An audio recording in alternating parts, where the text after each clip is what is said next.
Eu quero conversar com vocês hoje sobre anulando as bênçãos do nosso destino. Quando você nasceu, você não nasceu por uma casualidade. Primeiro, porque Deus, onisciente, onipotente, onipresente, Ele já te conhecia antes de que você fosse formado no ventre da sua mãe. E como o nosso Deus é um Deus de propósitos, Ele conhecia todo o propósito pelo qual você ia vir nesse mundo.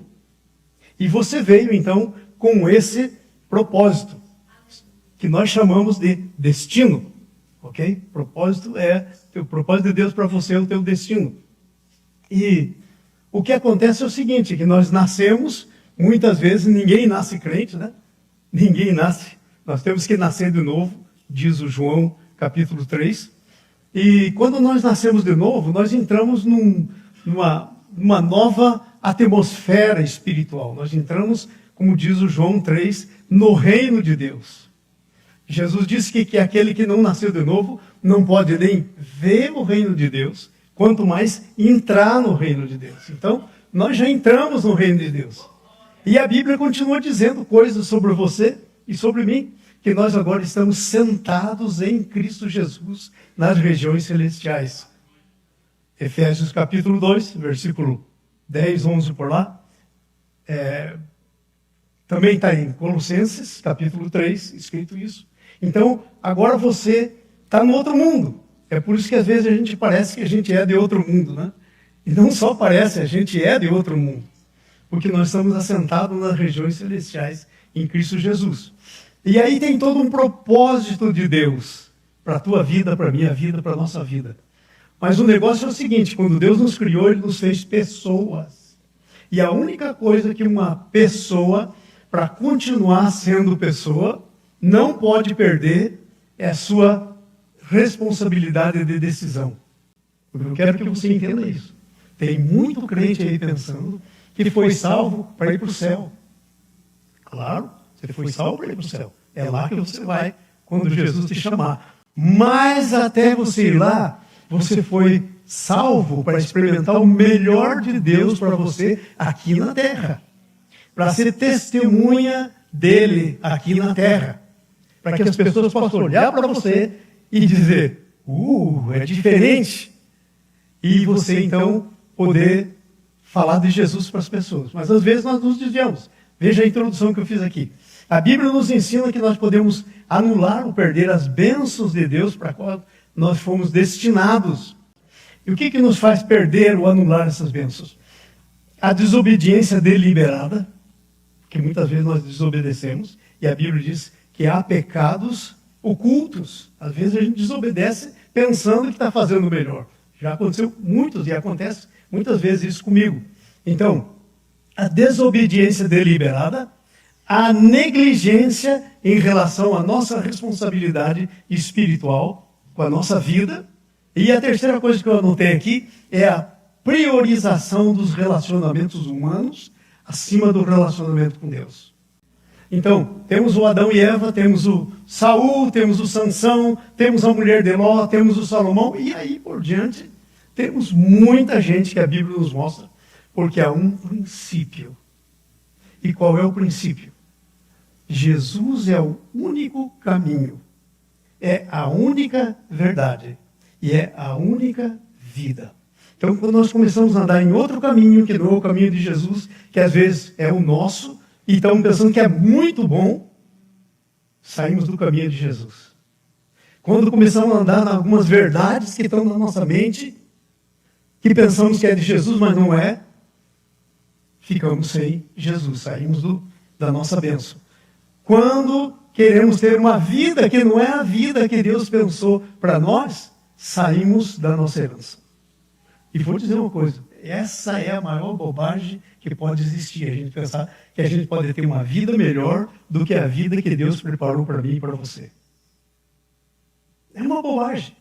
A gente não pode pedir nem um fio de cabelo cair da nossa cabeça, quanto mais ter um controle sobre a nossa vida. Então eu quero falar com vocês sobre esse tipo de coisa. A primeira coisa que acontece, está aí no livro de 1 Samuel, capítulo 2, versículo, nós vamos ler do versículo 27 até o 36.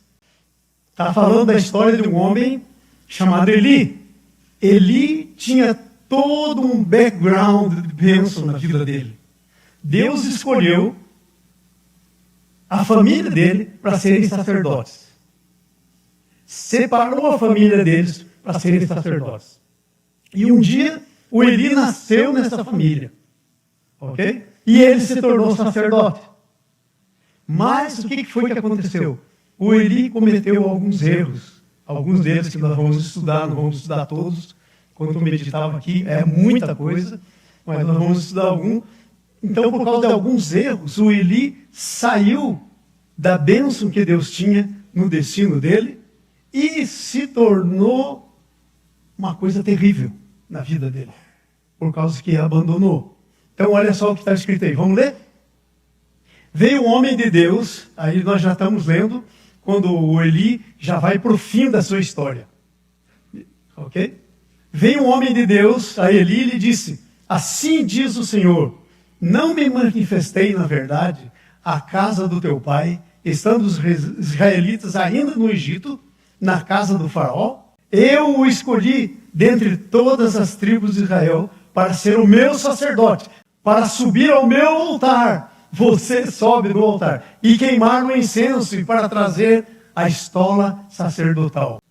E perante mim, e dei à casa do teu pai todas as ofertas queimadas dos filhos de Israel. Você entra numa coisa que a Bíblia não fala desse jeito aí no Novo Testamento, mas é a mesma coisa. Você entra na provisão de Deus. Diga comigo, eu estou na provisão de Deus. Porque eu sou escolhido para uma função de sacerdote. Amém. Porque pisais, agora começa a história péssima. Aí onde ele se desviou e aonde ele perdeu a bênção. Porque pisais aos pés os meus sacrifícios e as minhas ofertas de manjares, que ordenei que se me fizessem na minha morada? E tu, porque honra a teus filhos mais do que a mim, para que tu e eles vos engordares das melhores de todas as ofertas do meu povo de Israel. Portanto, assim diz o Senhor Deus de Israel, na verdade dissera eu que a tua casa e a casa do teu pai andariam diante de mim perpetuamente. Porém, agora diz o Senhor, longe de mim tal coisa, porque aos que me honram, honrarei. Porém, aos que me desprezam, serão desmerecidos. Uau! Eis que vem dias em que eu cortarei o teu braço e o braço da casa do teu pai. Vai tirar a bênção. Ok? Para que não haja mais velho nenhum em tua casa. Morte prematura. Verás em aperto a morada do teu Deus, há um tempo com o bem que se fará Israel. E jamais haverá velho na tua casa. Oh, Jesus! O homem, porém, que da tua linhagem, quem eu não afastar do meu altar, será para te consumir os olhos e para te entristecer a alma e todos os descendentes da tua casa morrerão na flor da idade. Ser-te-á por sinal o que sobrevirá aos teus dois filhos, a Ófine e Finéias. Ambos morrerão no mesmo dia. Então suscitarei para mim um sacerdote fiel. Veja só, que procederá segundo o que eu tenho no coração e na mente. Procederá segundo o que eu tenho no coração e na mente. Edificar-lhe uma casa estável e andará ele diante do meu ungido para sempre. O ungido de Deus é Jesus. A história de Eli é muito triste. Mas ela é uma história de muita gente vivendo hoje em dia. Porque Deus é um Deus que trabalha por princípios. O princípio que era lá no Velho Testamento, Deus não mudou, continua sendo no Novo Testamento. Ok? Continua sendo no Novo Testamento. Então, olha, quando alguém anula as bênçãos de Deus no seu destino, acontecem algumas coisas. A primeira coisa que eu quero meditar com vocês acontece a perda da direção de Deus. Anda sem direção, é como um cego seguindo outro cego. Anda sem direção, acontece a perda da direção de Deus. Capítulo 3, por favor, versículo 1. Veja o que acontece aí. O jovem Samuel servia o Senhor, é esse que vai substituir Eli, perante Eli. Agora preste atenção aqui que diz: naqueles dias a palavra do Senhor era muito rara e as visões não eram frequentes. O povo era guiado pela palavra do Senhor. O Senhor falava através dos seus sacerdotes, dos seus profetas. E o Senhor dava visão para a direção do povo. E a direção deles mesmos. Então, quando Eli perdeu a bênção, ele perdeu a direção. Perdeu totalmente a direção. E a gente não perde a direção de uma hora para outra. É um acúmulo de coisas que a gente vem fazendo e que nos desviam. Nos desviam. Veja aí, por exemplo, a perda de direção tem a ver com o estilo de vida que vivemos. O texto nos fala da palavra, que era muito rara. Então, quando nós perdemos a palavra de Deus nas nossas vidas, nós perdemos a direção. Porque a palavra é a lâmpada para os teus pés, é a luz para o teu caminho. Quando perdemos a palavra, nós ficamos sem direção, sem guia. Porque Deus nos deu a palavra exatamente para isso. Então, aí está dizendo que a palavra era muito escassa. Não tinha palavra. Eu sou obrigado a perguntar para você, eu não estou aqui para amaciar o ego de ninguém. Primeiramente, o meu, não. Ok?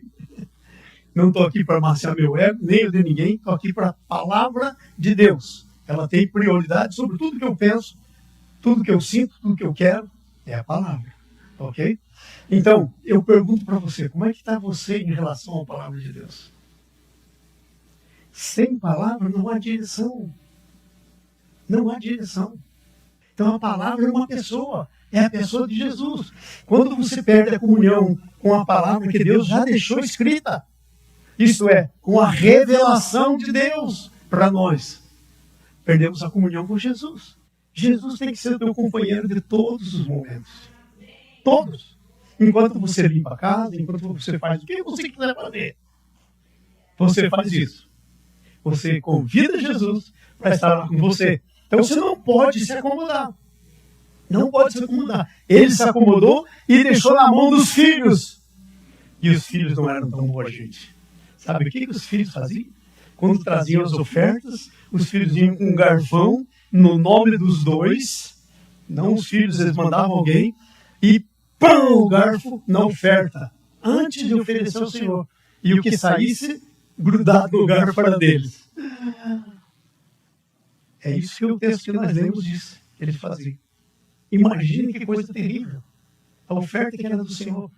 E aí a Bíblia diz que eles pisavam, literalmente, as ofertas. Terrível.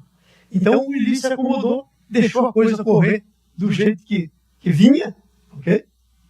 E os meninos começaram, assim, daí derrubar a oferta do Senhor, eles foram para a prostituição. Eles se prostituíam com as mulheres que cuidavam lá do templo. Está escrito aí no texto. Nós não lemos, é o começo do texto. Diz isso. Terrível. Não podemos nos acomodar. Porque quando a gente se acomoda, a gente cai na armadilha do diabo. Porque ele não se acomoda nunca. Ele está sempre ativo. Ok. Quando roubamos o tempo que pertence a Deus. Mateus 6,33 diz assim. Lembra do texto? É Jesus falando dos passarinhos. Vamos por aí, Mateus 6,33. Buscai em primeiro lugar o reino e a sua justiça. E todas essas coisas vos serão acrescentadas. Nos acomodamos. Não buscamos o reino acima de tudo. Às vezes buscamos o reino do domingo, pela manhã, como hoje. Né? Às vezes, quando vimos na reunião de oração, mas nem sempre. Né? Então, roubamos o tempo que pertence a Deus. Deus quer o teu tempo, Ele te criou. Sabe para quê? Para comunhão com Ele. E não a comunhão de quando em quando. Deus quer falar com você. Mas você tem que ter coração para ouvir. Ouvidos para ouvir. Tem uma música que a gente canta. Dá-me ouvidos para te ouvir. Um coração para obedecer. E é isso que a gente precisa. Ok? Porque sem isso, nós vamos perder a nossa autoridade. Porque ela vem em 2 níveis, a autoridade. Primeiro, ela é a autoridade que vem de Deus, por isso ela é autoridade delegada. Sabe? Você não é tua autoridade. Não é você a autoridade, é Jesus a autoridade, mas você fala no nome dele. Autoridade delegada. E a segunda instância da autoridade é a autoridade, e agora preste bem atenção nisso, a autoridade exercida. Versículo 29 do capítulo 2. O versículo 29 fala da autoridade exercida. 2:29. É 9 que lá é. Porque, pois, pisais aos pés os meus sacrifícios e as minhas ofertas. Era dele? Não. Os sacrifícios eram dele? Não. Deus está dizendo os meus. Meus sacrifícios e as minhas ofertas de manjares que ordenei que fizesse na minha morada. Então, olha só. Perdemos a autoridade quando falhamos em dar a Ele o que lhe pertence. Versículo que está aí na tela. As ofertas são dele. O sacrifício é para Ele. Nós não podemos pisar aos pés aquilo que pertence ao Senhor. E você vai dizer, mas pastor, aí eu estou bem nesse quesito, porque eu nunca pisei o pé. Ah, é? Ah, é? Você ouviu o que Deus quer que você faça durante essa semana que se passou? Hoje é o primeiro dia da semana, domingo. Você ouviu o que Deus queria que você fizesse? Talvez Deus queria que você fizesse alguma coisa que ia ser um sacrifício, ia ter que custar tempo, ia ter que custar dinheiro, ia ter que custar... Você ouviu? Você não ouviu e não fez, mesmo sem saber, pisou aos seus pés aquilo que pertencia ao Senhor. Claro desse jeito. Claro desse jeito. Por isso que a gente não pode andar sem a direção do Senhor. Claro. Dessa maneira. Então falhamos quando não damos o que pertence. Perdemos a autoridade delegada quando ela não é exercida. Agora sim, veja isso. Capítulo 2, versículo 22 a 25. Olha o que acontece aí no nosso texto. 1 Samuel 22. Vamos lá, gente. Capítulo 22. Olha.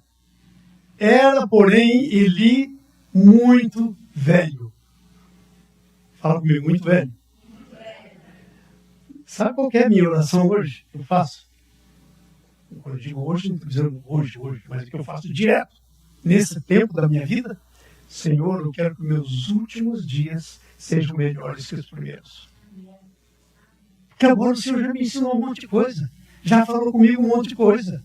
Já experimentei um montão de coisas que não dá nem para contar. Quanta coisa. Então eu quero que meus dias sejam melhores que os primeiros, meus últimos dias. E aí tá o Eli. Ele era velho. Já velho, mas velho não é o problema aí. O problema era que ele fazia na velhice dele. Olha aí o que está escrito. Eu ouvia tudo quanto seus filhos faziam a todo Israel. E de como se deitavam com as mulheres que serviam à porta da tenda da congregação. Jesus, ele ouvia. E sabe o que ele fazia? Vamos ler para frente. Próximo versículo. E disse-lhes, o Eli disse aos filhos dele, e disse-lhes, por que fazeis tais coisas de todo... por que fazeis tais coisas? Pois de todo este povo ouço quantas vezes? Constantemente, estava no ouvido dele, constantemente. Ouço constantemente falar do vosso mau procedimento. Não, filhos meus, porque não é boa a fama esta que ouço. Estais fazendo transgredir o povo de Deus. Próximo. Pecando o homem contra o seu próximo, Deus lhe será árbitro. Pecando, porém, o homem contra o Senhor, quem intercederá por ele? Entretanto, não ouviram a voz do seu pai. Sabe por que não ouviram a voz do seu pai? Porque a voz do seu pai não era para ser essa. A voz do seu pai diz: ô, vocês dois vêm cá. De agora em diante vocês não pisam mais no santuário. Essa devia ser a voz do pai. Não é, meus filhos, olha aí a fama que vocês estão construindo.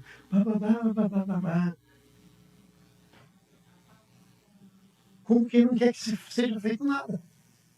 Então, o negócio era, ó, fora.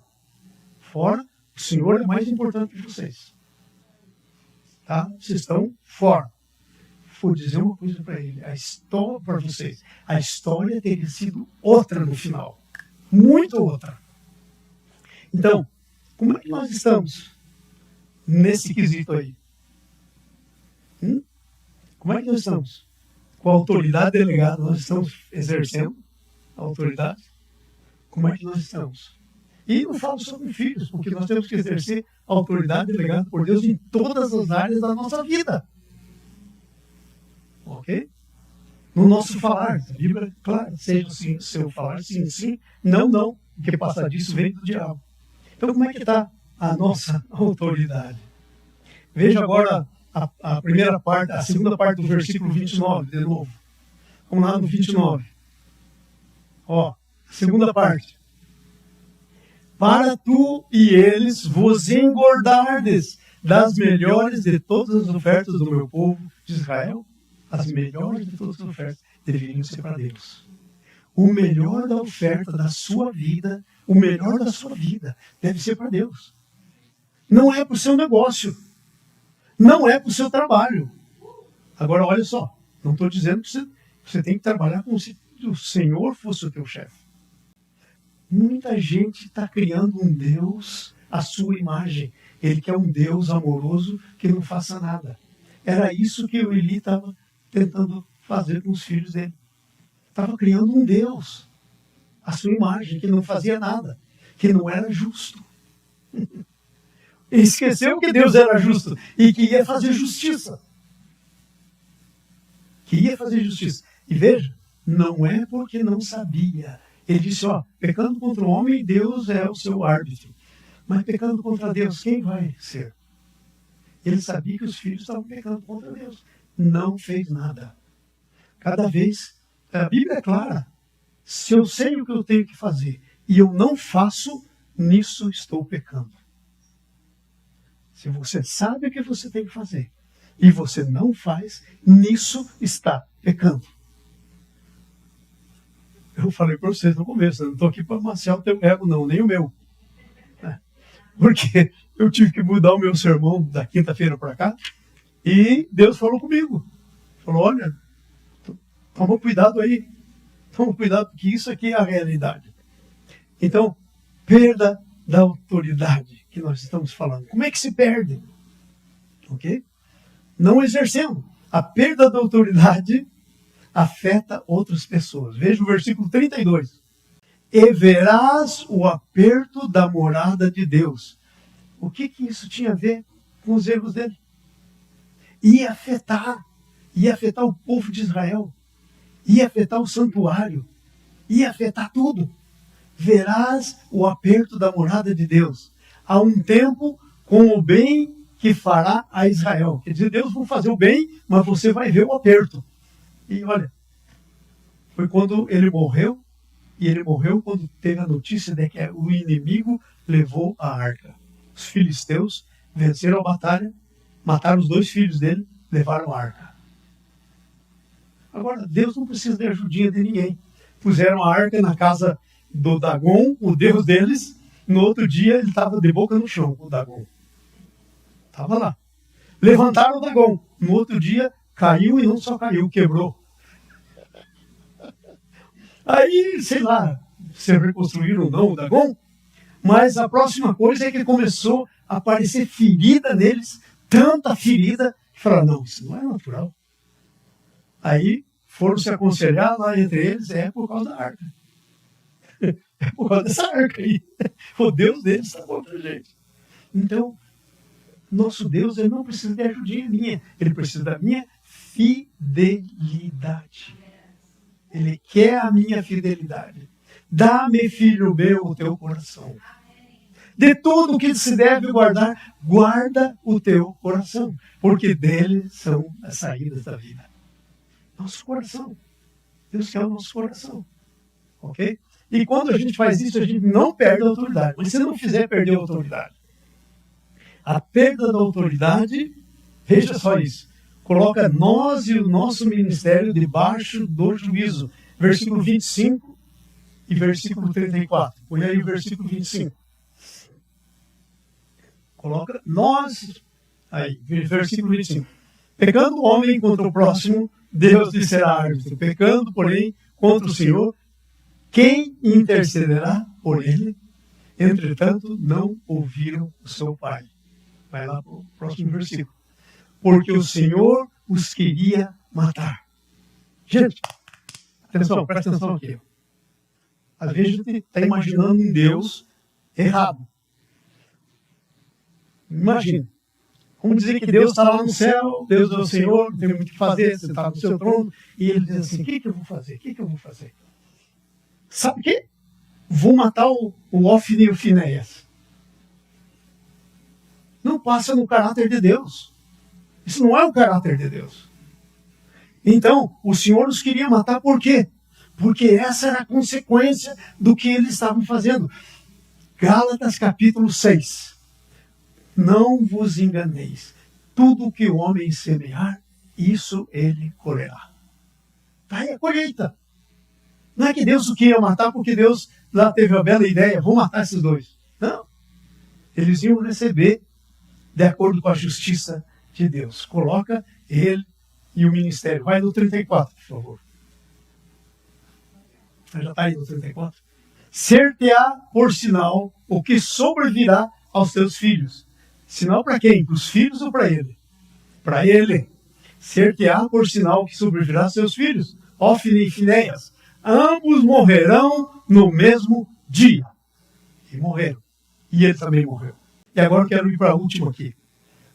Você não só perde a direção, você não só perde a autoridade, mas você perde a bênção geracional. Porque a bênção de Deus é para ser para você e para a tua casa. Tu e tua casa. Ok? Você perde a bênção geracional. Veja só a primeira coisa que eu quero ler para vocês aqui. Deus honra quem honra, já lemos esse versículo, mas os que me desonram vão ser desonrados. Podemos anular nossa bênção, a bênção que está no nosso destino, versículo 30, a primeira parte. Olha só. Portanto, diz o Senhor, Deus de Israel, na verdade, dissera eu que a tua casa e a casa do teu pai andariam diante de mim perpetuamente. Porém, diz o Senhor, porém, não é que Deus mudou de ideia, é que eles mudaram de ideia com Deus. E a justiça de Deus não poderia ficar do mesmo jeito. Porém, diz o Senhor, longe de mim tal coisa, porque os que me honram honrarei, os que me desprezam serão desmerecidos. Às vezes nós estamos pensando, não, mas Deus é bom, temos aquela ideia da bondade de Deus e esquecemos da justiça de Deus. Esquecemos da santidade de Deus. Ficamos só a parte que nos interessa. Queremos usar Deus para os nossos propósitos. Não é assim. Não funciona assim porque Deus não deixa. Não somente anulamos a bênção, mas trazemos a maldição geracional, 31 até o 36. Vamos ler isso aí. É muito importante isso. Eis que vem dias em que cortarei o teu braço e o braço da casa do teu pai. Eu fiz todo um estudo aí, quando estava meditando nisso. Para onde que foi o sacerdócio? Foi para uma outra pessoa. Mudou, saiu da casa do Eli. Mudou o sacerdócio. Entendeu? Não porque Deus quis mudar, mas porque o Eli mudou. Para que não haja mais velho nenhum em tua casa. Próximo. E verás em aperto a morada de Deus em um tempo em que ele fará o bem a Israel. E jamais haverá velho na tua casa. Gente, se não for por outra coisa, vamos ser fiel a Deus por causa disso, pelo menos. O homem, porém, da tua linhagem, que eu não afastar do meu altar, será para te consumir aos olhos e para entristecer a tua alma e todos os seus descendentes. Ia ser para tristeza. Ia ser para tristeza. Falou, é bom que é leve, porque senão vai ser uma tristeza isso aí. Está me entendendo isso? Agora veja o próximo. Ele corta a bênção hereditária, traz a morte, ele coloca a casa de Deus em aperto, traz tristeza e desonra. Aí no versículo 32 nós lemos. Agora veja só, versículo 34. A morte se torna um sinal da presença de Deus. Vai saber que eu não estou com você. Ninguém vai chegar na velhice. Vai morrer todo mundo. Eu faço muito cura e libertação. Quando eu estou falando com as pessoas, eu pergunto, pesquiso. Tá? Quando eu estou falando com as pessoas, se há morte prematura na família e maldição. Às vezes há famílias que morrem. Todos prematuramente. Tem maldição. Pode contar que tem. Não tem saída. Porque esse é uma das coisas que Deus faz contra uma geração que desonrou Ele. Agora você pensa no pessoal que veio. Não era o pessoal que estava pondo garfão. Não era o pessoal que estava deitando com as mulheres que estavam lá para cuidar da casa de Deus, limpar, fazer tudo. Não eram eles. Eram os outros. Aí você vai dizer, mas peraí, pastor, Deus não é um Deus justo. Ok. Leia o Êxodo 20. Veja o que diz lá. Veja o que Deus disse para Jezabel. Se você não se ajeita, eu vou matar os teus filhos. Está na Bíblia, como um todo, por toda parte. No Êxodo 20, a maldição, eu amaldiçoarei a terceira e a quarta geração. Eu não sei como foi essa maldição aí. Mas a Bíblia diz que Deus vai amaldiçoar a terceira até a quarta. Mas vai usar de misericórdia com 1000 gerações dos que eu amo. Então, traz tristeza, desonra, a morte se torna sinal da presença de Deus. Agora veja o versículo 36. Nós não gostaríamos de ter isso. Você não gostaria de ter isso na sua família. E será que todo o que restar na tua casa virá inclinar-se diante dele? Está falando aí do sacerdote que já estava lá. O garoto, o Samuel, vai se inclinar perante o Samuel para obter uma moeda de prata e um bocado de pão. E dirá, rogo-te que me admitas. Você está entendendo? Vai virar mendigo. Então, quando a gente olha todo esse pessoal que mora aqui, e às vezes estão lá na mendicância, e às vezes estão em tudo que estão, tem uma condição espiritual por causa disso. Não é só natural. Porque nós estamos num país aqui que não é para ser mendigo, não é para ter mendigo. Não é. Mas olha como está aí, cheio. Adivinha por quê? Por causa disso. Conclusão. Não deixe o diabo enganar você, te distraindo para que não tenha tempo. Escreveu algumas coisas. Não tenha tempo para orar. É distração do diabo, o que tira o teu tempo para orar. 2. Não tenha tempo para ler a Bíblia. É a palavra de Deus que te limpa, que te dá direção, que faz tudo isso. Ok? Não tenha tempo para crescer espiritualmente. Como é que estava você espiritualmente há 2 anos atrás? Como é que está hoje? Eu me lembro que quando meus filhos eram pequenininhos, eu tinha uma régua assim, que eles iam lá e chegavam perto da régua para ver que tamanho que estava. Você passar a régua em você. Aliás, Deus disse que vai passar o prumo. O prumo é a retidão. Como é que você está? O ano passado, esse ano.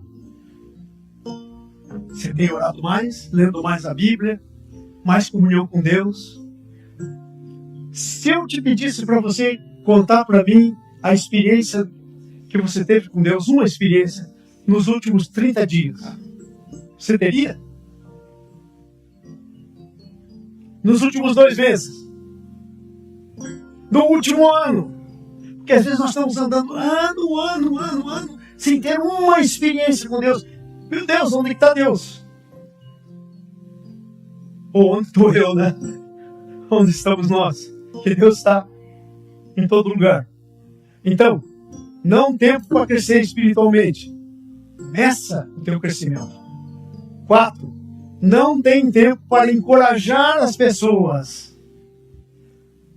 Eu fiquei lá sentado, lá na beira da cama com o Joseph. Estava dizendo, Joseph, você não está sozinho. Deus está com você primeiro. Porque eu não viria aqui hoje. Você não estava no meu pensamento. Mas de repente, meu coração ficou numa aflição para vir aqui. Eu pensei, eu vou só telefonar para ver como é que ele está.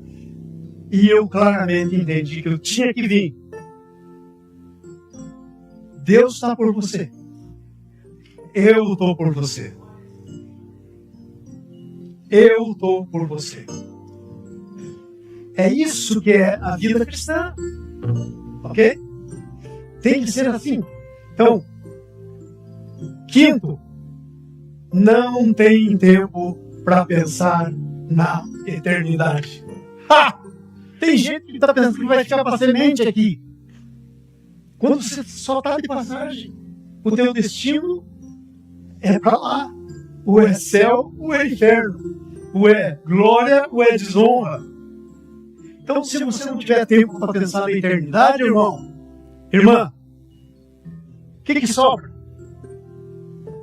O tempo que você está vivendo aqui, muitas vezes de amargura, de sofrimento, de dureza. É isso só? Você só foi criado para isso?